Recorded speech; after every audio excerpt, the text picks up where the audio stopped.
This anime tells the story of a young man named Takumi Iruma who is accidentally summoned to another world called Milgard. The mistake occurs because the country of Sidonia forcibly summons heroes, disrupting the order of the world and angering Dawi Norn. Normally, heroes appear directly in Sidonia, but since Takumi is not someone who should have been there, the goddess transfers him to another country. She feels guilty and responsible, so she grants Takumi a special power and a status, with various profession options. If he wants to become an adventurer, Takumi can choose swordsman, mage, or fighter. However, since he is not interested in combat, he chooses professions like healer, alchemist, or blacksmith. Dawi Norn then gathers her power into a crystal, breathes it into Takumi's soul, then gives a farewell greeting before sending him to the new world. In the continent of Asgard, Takumi awakens with a new, quite handsome face. He finds money, food, and an item storage given by the goddess. After trying magic and checking the status bar, he finds trendwood and successfully makes a spear. In addition, he also obtains the woodcraft skill and gains many herbs thanks to the observation skill. Not long after, a girl screams and asks for help because she is being chased by a horned, flesh-eating rabbit. Takumi successfully kills it and unintentionally gains the swordsman profession. The girl brings him to Board Village, where her family offers Takumi a place to stay. Since there is no inn, the villagers even built him a house. They are amazed because besides being an alchemist, Takumi can also use magic. After his house is completed, Takumi changes his profession to alchemist and blacksmith. He also learns forging from Boban, increasing his alchemist and blacksmith levels. Takumi then learns to make potions. When comparing his potion with the Proud Man's, the results are different. His potion has a denser magical energy. He then tries recovery magic in an extreme way by eating poisonous plants. After surviving, he obtains the poison resistance skill.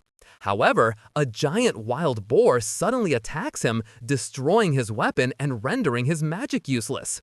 Fortunately, a venomous spider joins the fight against the boar. In desperation, Takumi uses surgical magic and succeeds in defeating the Boar King.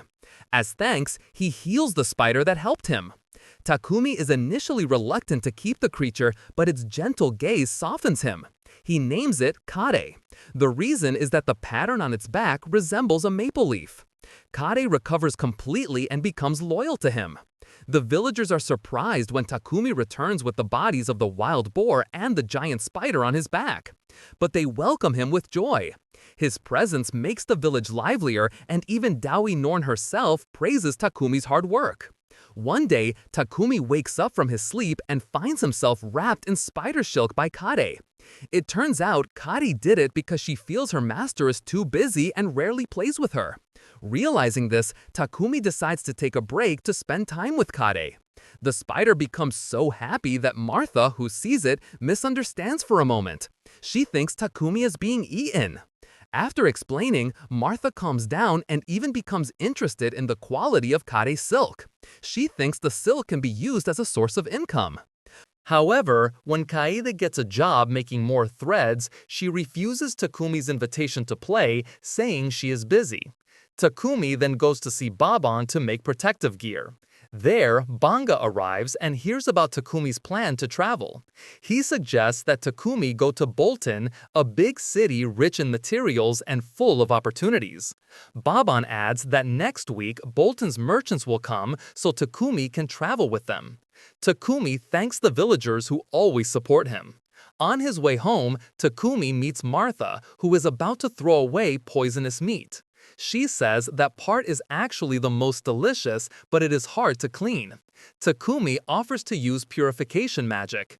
This shocks Martha, and she seriously warns Takumi not to carelessly show that light magic. The reason is because it could make him hunted for profit. Fortunately, the villagers can keep the secret. A week later, Takumi helps build walls and water-drawing tools to make village life easier. When the merchant group from Bolton arrives, they are shocked to see the large wall surrounding the village. The group's leader, named Papek and Banga's friend, then meets Takumi. Before leaving, Takumi gives his homemade potions to Banga, which catches Papek's attention. All the villagers gather to see him off. Martha gives him a cloak made by the villagers, and Takumi feels grateful to know them. During the carriage trip, Takumi meets an RCE adventurer group called Lion Fang. They are tasked with guarding Papek. Along the way, Papek asks Takumi to sell his healing potions, and Takumi agrees. But soon their carriage is attacked by goblins. Luckily, Lion Fang handles it. After 3 days, the group arrives in Bolton City.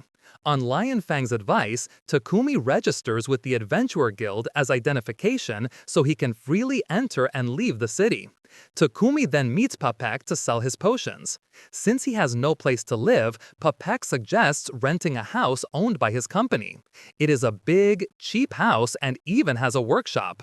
Takumi agrees to accept it. One day, while heading to the market, Takumi smells a strong stench from the city's drainage. Usually, the city hires priests to purify the drainage regularly. The reason is that purification tools are very rare and expensive.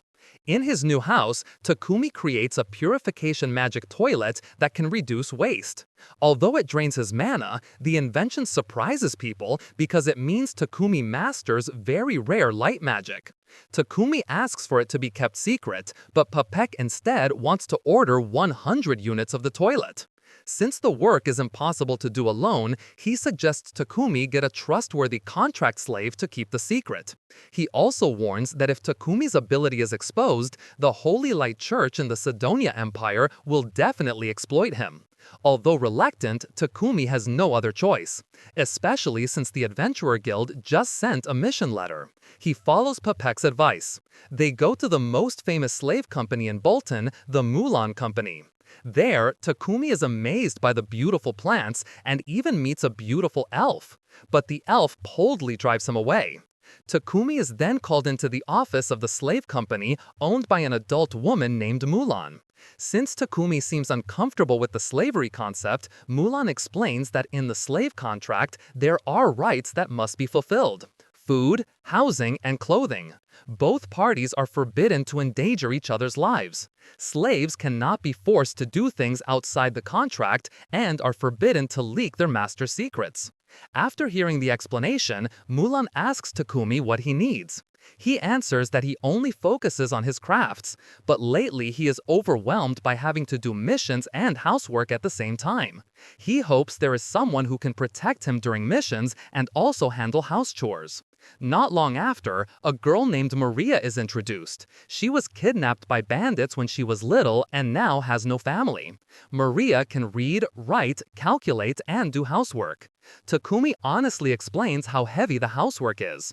He feels that a cute girl like Maria does not deserve to bear such burdens. Maria blushes shyly and misunderstands, even asking if she also has to sleep with him. Feeling flustered, she quickly answered that it was not necessary. In the end, they reached an agreement. Mulan then added that at the moment, she did not have a combat slave suitable for Takumi's needs. But Maria spoke up, reminding her that Sophia was still there. Mulan had actually hidden her, but Takumi was curious and wanted to meet her. Sophia was an elf whose race was destroyed 50 years ago. She had lost her left ear, her arm, her left leg was crippled, and her elf elemental power had been sealed. Even so, Takumi firmly insisted on speaking with her. When they met, Takumi gently touched Sophia's cheek. That allowed him to peek at her status. He was shocked to find that Sophia's level was actually very high. He was sure he could heal her curse, and if successful, Sophia would return to being very strong. Seeing Takumi, Mulan laughed with relief and finally entrusted Sophia to him. The contract was made with Mulan herself as the binding mage. After that, Sophia and Maria bathed together. However, Sophia was still suspicious because Takumi's contract had an empty section. There was no rank, place of birth, or family origin written there. She felt Takumi was hiding something big. But at dinner, Takumi deliberately sat with them without distinguishing status. This increased their trust in Takumi. A few days later, Takumi went to Papek's house to buy something. On the way, he found a church that turned out to be a creator's. He went inside to pray and express his gratitude. But at the same time, Takumi felt confused because goddess Norn herself cursed Sidonia, yet the Sidonia Empire controlled the religion of this world. That confusion was directly answered by the goddess. She explained that this world had two religions, the Creator's Church that worshipped her, and the Holy Light Church that actually had no god. The Holy Light Church repeatedly tried to destroy the Creator's Church with brutal methods. Norn emphasized that she did not interfere in human affairs, and because of her negligence, Sidonia managed to use summoning magic and drag Takumi into this world. The blessing she gave him would slowly fade, and evil people would begin to approach him. His path would be very difficult, but the choice to become strong remained in his hands. Returning to Takumi's residence, he had just returned carrying a large package wrapped in magic paper. A suspicious Sophia secretly peeked at his work. Takumi was experimenting by injuring himself and then healing the wound again. He even muttered, blaming Maria, making Sophia try to attack him so that he would talk. But Sophia instead grew weak because of her curse. In the end, Takumi struggled to heal her. When she woke up, Sophia asked why Takumi hurt himself. Calmly, he answered that he needed to train and strengthen his light magic to heal Sophia's curse. Hearing that explanation, Sophia felt relieved and guilty. Because of that, she vowed to dedicate her life to always stay by Takumi's side to repay him for healing her. Days passed. After completing the toilet order for Papek's merchants, Takumi wanted to try adventuring. At first, Maria only intended to stay at home, but she really wanted to go along and eventually begged Takumi. Unable to refuse, Takumi allowed her. To go adventuring, they needed weapons. Sophia carefully explained the weapon she needed. Then, Takumi began forging using magic ore. The result was Sophia's weapon engraved with a wing logo. Meanwhile, Maria's spear had a flame logo. Both were reinforced with magic. Takumi even thought about making a dagger stored on a maid's thigh, but he blushed at the thought. He also planned to make armor and clothes for them, but too embarrassed to measure their bodies directly, he used mannequin dolls of the same size. A few days later, their outfits were finished. Takumi felt very satisfied because the results matched his taste. Even the dagger on Maria's thigh looked perfect for her. He also gave them a special ring as a medium to release magic energy. After all preparations were complete, the three of them registered at the Adventurer Guild to take a mission. However, a group of thug-looking men came to harass Maria and Sophia while mocking Takumi. They were veteran adventurers. Meanwhile, Takumi was still considered weak. Though afraid inside, Takumi stepped forward to face them. He mocked them back, saying they were nothing compared to Lionfang. The thug tried to punch him, but instead got hurt himself because Takumi coated his body with hardening magic until it was as hard as diamond. The commotion was stopped by the guild leader. He asked Takumi for an explanation. After hearing the receptionist's testimony and the direct explanation, the guild leader named Barak began to understand. The receptionist named Hans had the ability to detect magic, so he suggested that Takumi's rank be raised. He also gave a special mission so that Takumi's entire party could level up together. Hans gave 3 missions: hunting goblins, hunting kobolds, and collecting marrow plants. With Kaede's help as a scout, they found a group of goblins hiding behind the bushes. Takumi felt strange about the number of goblins being so many. Sophia explained that it happened because there was a goblin general who set up a camp. Usually, it takes 5-rank parties to defeat them, but Sophia made a strategy by gathering their 3 magics to make a wide attack and reduce the number of enemies first. The plan worked. They conquered the goblin camp. But after returning, Leader Barak scolded them harshly because that reckless action could endanger their lives. When the atmosphere was tense, Kaede suddenly came out of the dimensional space after evolving, making everyone silent, so Barak finally gave up and chose to raise their rank and give them a reward. After finishing business at the guild, Papek then came bringing a message from Marquis Godwin. The Marquis expressed his gratitude because thanks to Takumi, the city sanitation improved and disease outbreaks could be prevented. Besides that, Takumi also succeeded in destroying the goblin camp that even knights passed by. Because of that, Marquis Godwin felt indebted to Takumi. He also warned Takumi to stay alert because sooner or later, the Sidonia Empire would start to move. A few days later, Takumi intended to upgrade his party's equipment with stronger materials. Han suggested that Takumi mine himself to get the original ore, then forge it with his own hands. The mining site was located in Hora City, or northwest of Baroka Kingdom. But there was a problem where the mining site could only be entered by members of the Blacksmith Guild. Fortunately, Takumi could enter by taking a monster hunting mission inside the mine. Besides that, Leader Barrack added one more task, which was to bring Trenwood because the supply in Brenton City was starting to run low. In addition, Takumi also accepted a mission to escort a miner. The journey to Horus usually took 7 days with a normal horse or 4 days if using a monster horse. Unfortunately, the guild could only provide normal horses because the monster horses were being used by the Lion Fang party. Takumi then went to meet Merchant Popik. He was accompanied by Rail to borrow his monster horse. When returning home, Rail felt jealous because Takumi was always surrounded by women. Meanwhile, he himself had lived alone for a long time. In the living room, Takumi discussed the guild mission with Maria, Sophia, and Kaede. They all agreed to take the mission. 3 days later, their mission began. The escort request came from a blacksmith named Gambo, and they immediately departed to Horus.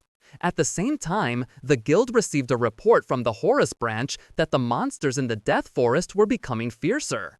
Unfortunately, the news did not reach Takumi. Leader Barrack could only pray for their safety. On the way, Takumi's party first carried out the mission to hunt Tren trees. At first, Takumi easily defeated one tree, but the Tren herd soon came and immediately surrounded them.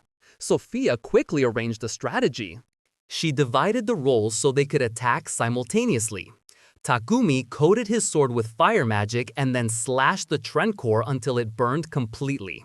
The next day, they arrived at the mining city of Horus. To enter inside, Takumi took a mission to hunt Iron Maw. Then, when Iron Maw appeared on the surface, he immediately unleashed light magic and quickly killed it. After returning to Bolton, Takumi asked Gambo to teach him how to mix and forge mithril. He needed several days to learn the technique.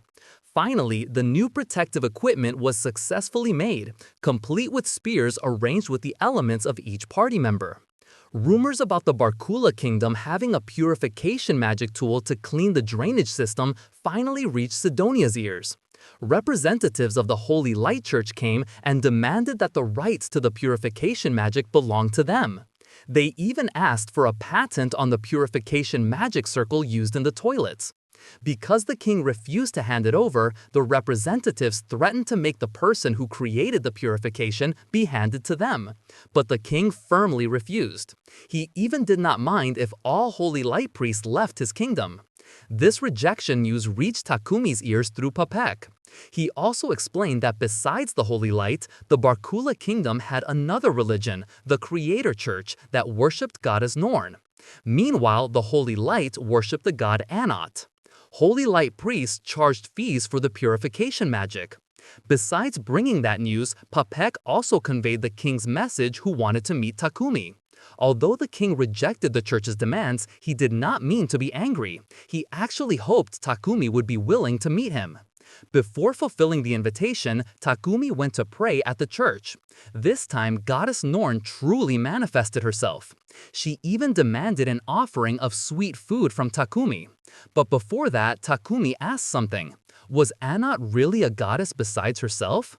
With a jealous face, goddess Norn answered that there was no other goddess besides her. She was annoyed because Takumi was curious about another religion. Takumi immediately calmed her down. He explained that he only wanted to know more because Sidonia was getting closer to chasing him. For the next journey, Takumi wanted to make a horse carriage and also find a monster horse. Maria excitedly explained that in the Death Forest, there were many legendary types of horses, such as unicorns, griffins, and dragon horses. They agreed to search for a dragon horse because it was faster and had extraordinary stamina. But while searching, their attention was briefly distracted, making Kaede upset until she chose to walk alone. Unexpectedly, she found a severely wounded dragon horse. Remembering how she was once saved by Takumi, Kaede determined to help it. Unfortunately, she was soon surrounded by a swarm of giant ants. Panicked, Kaie tried to call her master, but there was no answer. Even though she was scared, she kept trying to protect the dragon horse. Luckily, Takumi arrived just in time to save her. When other monsters began to appear, he immediately put Kaie and the dragon horse into the dimensional pouch. But because he had used too much magic energy, Takumi fainted for half a day. In that condition, Sophia used Takumi's magic energy to contact Kaie inside the dimension and asked her to come out. But the dragon horse could become confused if released just like that. Sophia then suggested Kaie create a barrier so the dragon horse would feel safe. A few moments later, Takumi regained consciousness. He immediately visited the dragon horse whose wounds were now starting to heal. Takumi then tried to tame it while restoring its condition until it fully recovered. After succeeding, he gave the horse the name Tsubaki. Takumi returned to being busy as usual. Seeing him continuously working without rest, Maria and Sophia began to worry about his health.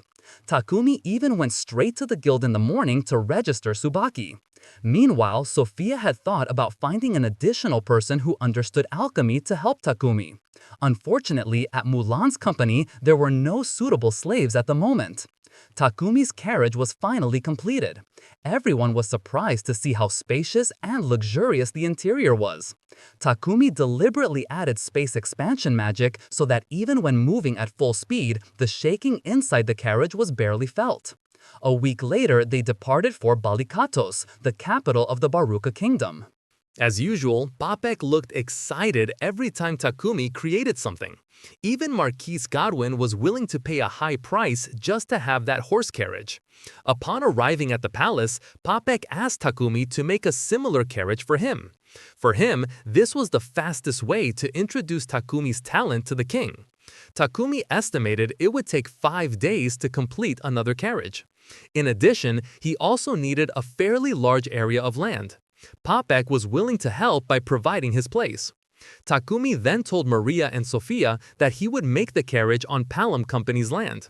Sophia advised him to recruit a slave who could help in the field of alchemy, because she and Maria could not support Takumi in that matter. They emphasized that Takumi's health was more important. Takumi then consulted with the owner of Palom Slave Trading Company.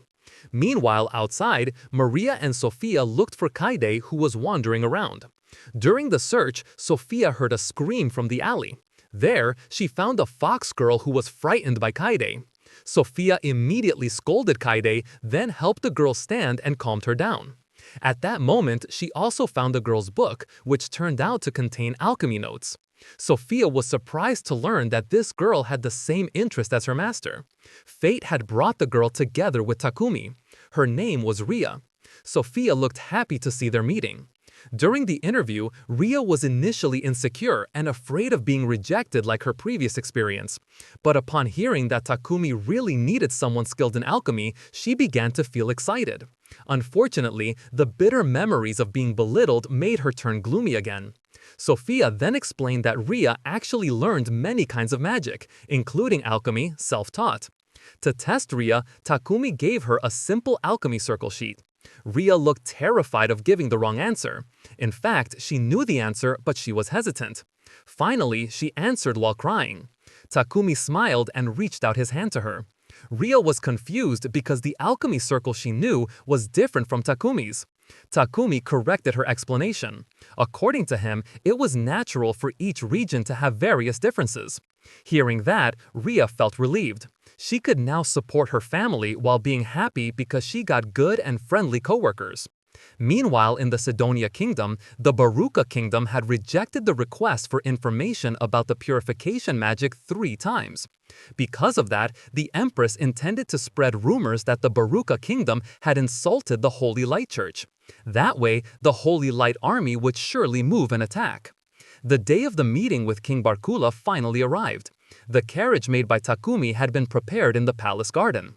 When King Barkula approached him, Takumi did not realize at all that the man before him was the supreme leader of the country. Then, when Papek and the Marquise came while greeting, Takumi finally realized that the person he was talking to was the king. He was so shocked that he froze stiff. But the king did not come with court protocol or ministers. He only wanted to meet personally and thank the alchemist who had contributed so much. Meanwhile, in the Sidonia Empire, the empress managed to find the purification magic device stolen from Barkula. For her, the device was a cursed, heretical object that must be destroyed immediately. She even accused the mastermind behind the device of being in Bolton. That very day, Ria officially registered as an adventurer and joined Takumi's party. Hans, the receptionist, asked Takumi to think of a name for their group. However, Takumi had never prepared such a thing because his purpose in adventuring was not to complete missions but to learn magic and alchemy. Guildmaster Barak came after hearing that Takumi wanted to learn to fight. He trained him strictly and with discipline. Barak even often threw Takumi mercilessly every time he gave a half-hearted answer. Takumi tried asking his friends, but still couldn't find a good name. Meanwhile, the reincarnated heroes, who had trained for several weeks, were beginning to master their powers. Unfortunately, their personalities had also changed. They became rough and difficult to control. Only Akane remained cautious and kept her sanity. She learned that the Creator Church teachings viewed all races as children of Norn, while the Holy Light Church placed humans above all others. Akane began to question why she was summoned to a country controlled by the Holy Light Church. Sometime later, Takumi received an escort mission from Papek's company. At first, he refused the mission, but since the Lion Fang party was busy with another mission, only Takumi could be relied on. Their journey went smoothly without any obstacles. Even Tsubaki was able to wipe out a pack of wolves and goblins alone. Upon arriving in the city of Kelbus, they enjoyed cream soup made from milk. Takumi was surprised because it tasted just like food on Earth. He could even taste the cheese that made him nostalgic. However, Takumi didn't want to remain trapped in the past. He chose to enjoy his new life with his friends. Sophia also felt the same. She felt as if she had regained the wings that once broke. And all of that because of Takumi. Remembering someone who once gave her strength in the past, Takumi finally decided to name their party Sayapnor. However, when they returned to Bolton, their house was infiltrated by strangers. Takumi was hit by a paralyzing poison that worked through the air, rendering him and his friends powerless. Fortunately, Kaide was hiding and attacked at the right moment. With Kaide's help, Takumi managed to subdue the intruders. After healing his friend's condition, he handed the criminals over to the guild. The attackers at Takumi's house turned out to be the Luminastra forces, a radical group of followers of the Holy Light Church known for killing anyone who opposed their doctrine. According to Godwin, the reason for the attack was none other than the purification device created by Takumi. Takumi had suspected this from the beginning. Because the device made the church priests lose their work in purifying the drain system. For safety, Takumi had considered hiding abroad. However, he was advised to stay, because most people in this country were followers of the Creator Church, who would surely protect him.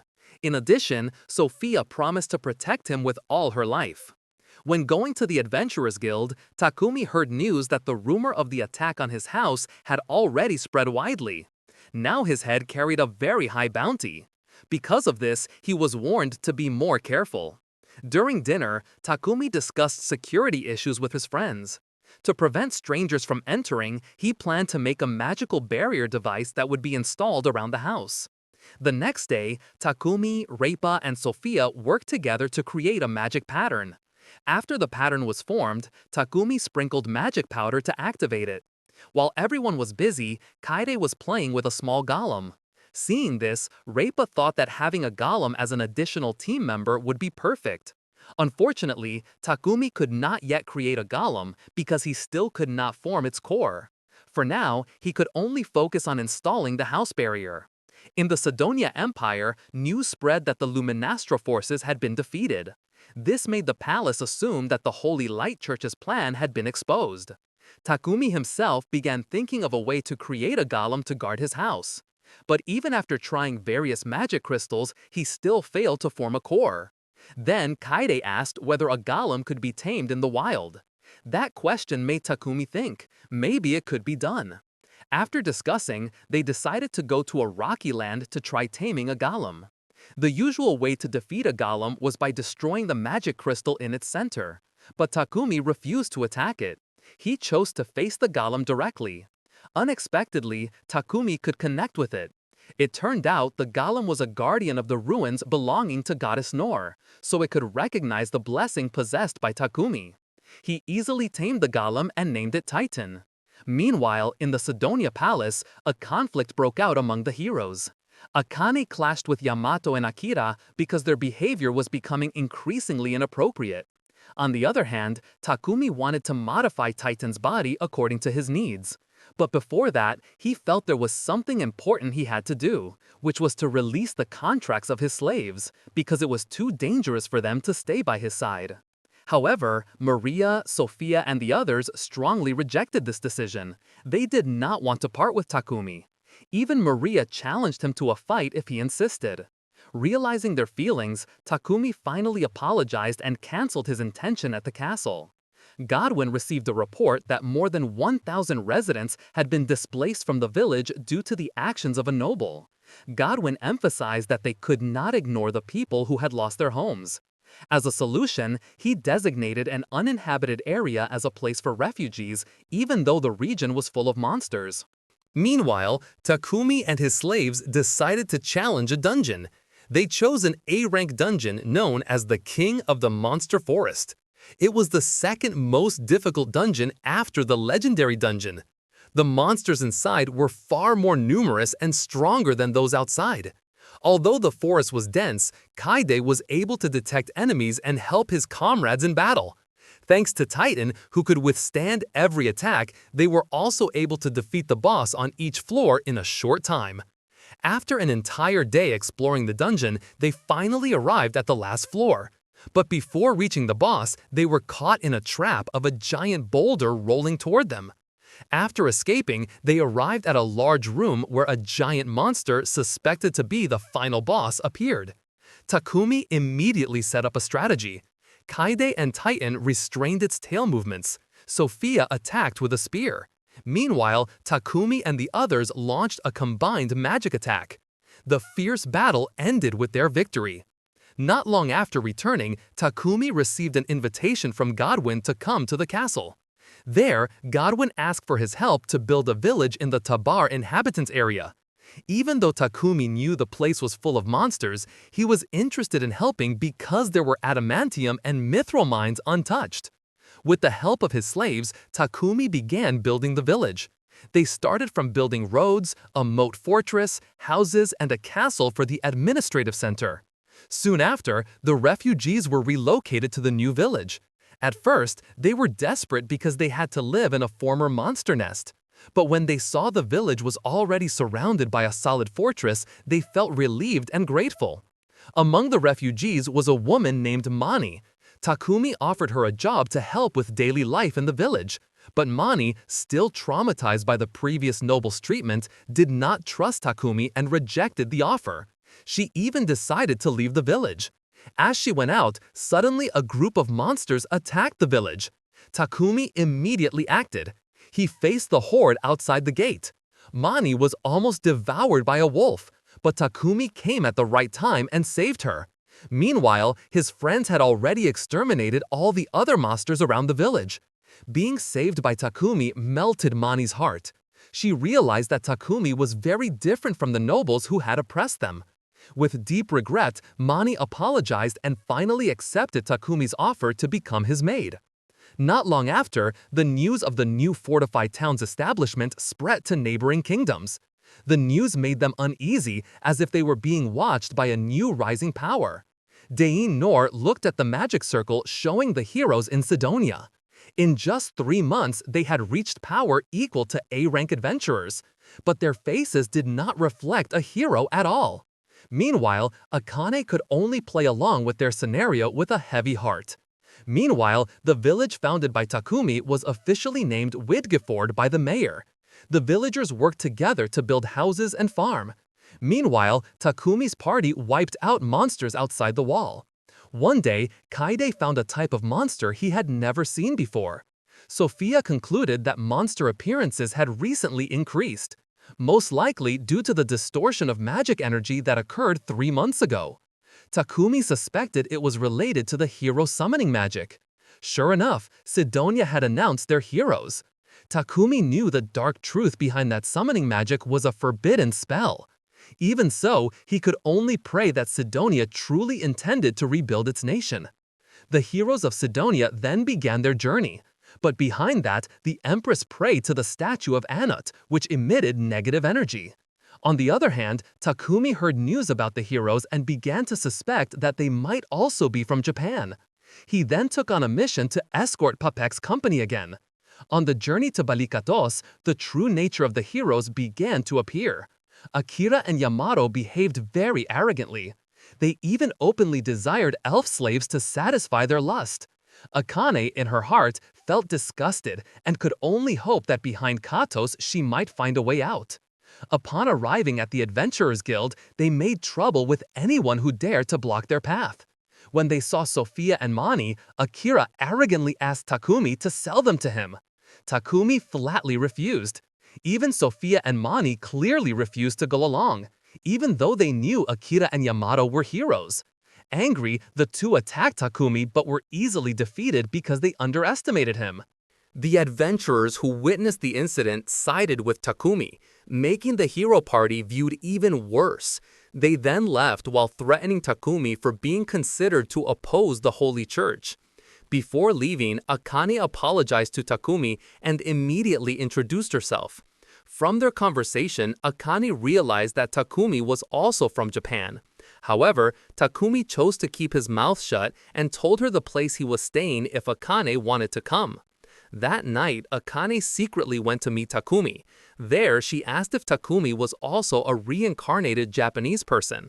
At first, Takumi was wary of her, but after knowing Akane was on the same side, he didn't mind telling everything.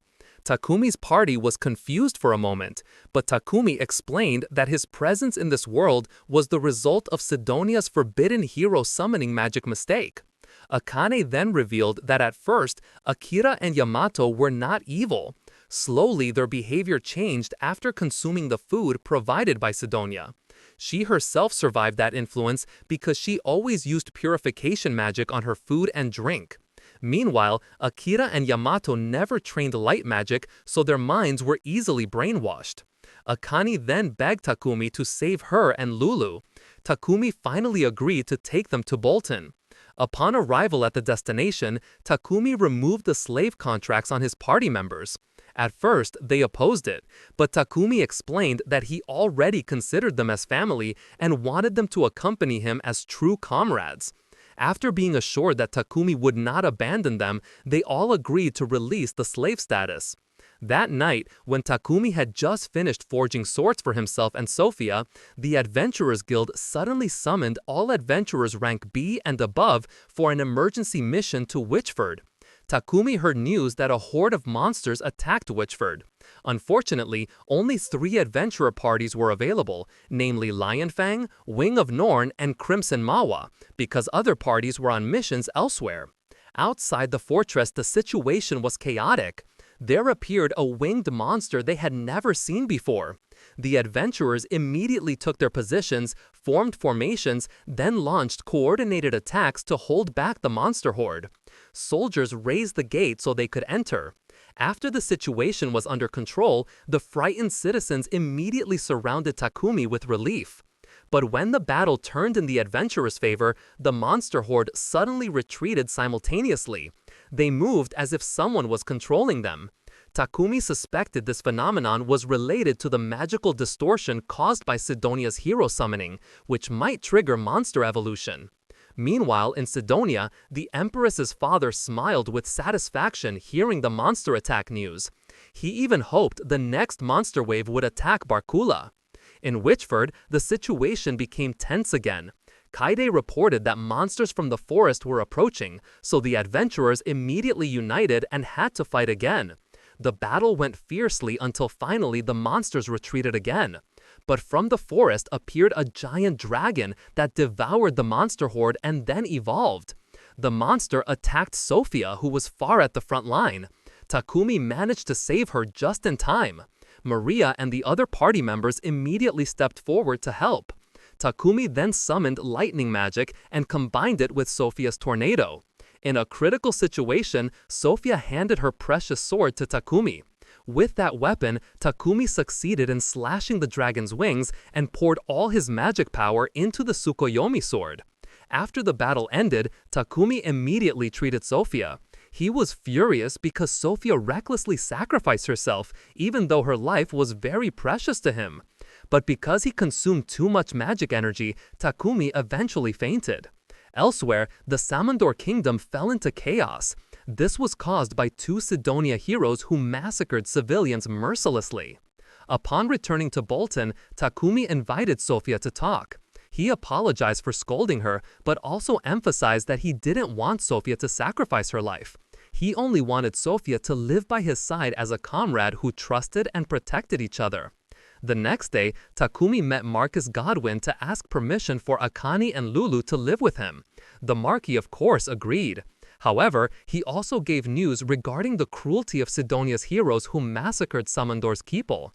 Hearing that, Akane felt guilty for not being able to stop them. Even so, she resolved that when the time came to meet again, she would not run away anymore. Takumi then prayed to meet Dewi Noor. He asked, "Is there a specific reason for my arrival 1 year earlier into this world? Because it seems Sidonia and the heroes have begun to disrupt my life." Dewi Noor gave no clue. She only answered that everything depended on Takumi's own choices. Takumi promised to protect everything precious to him in this world. He smiled, feeling happy because he could live a meaningful life.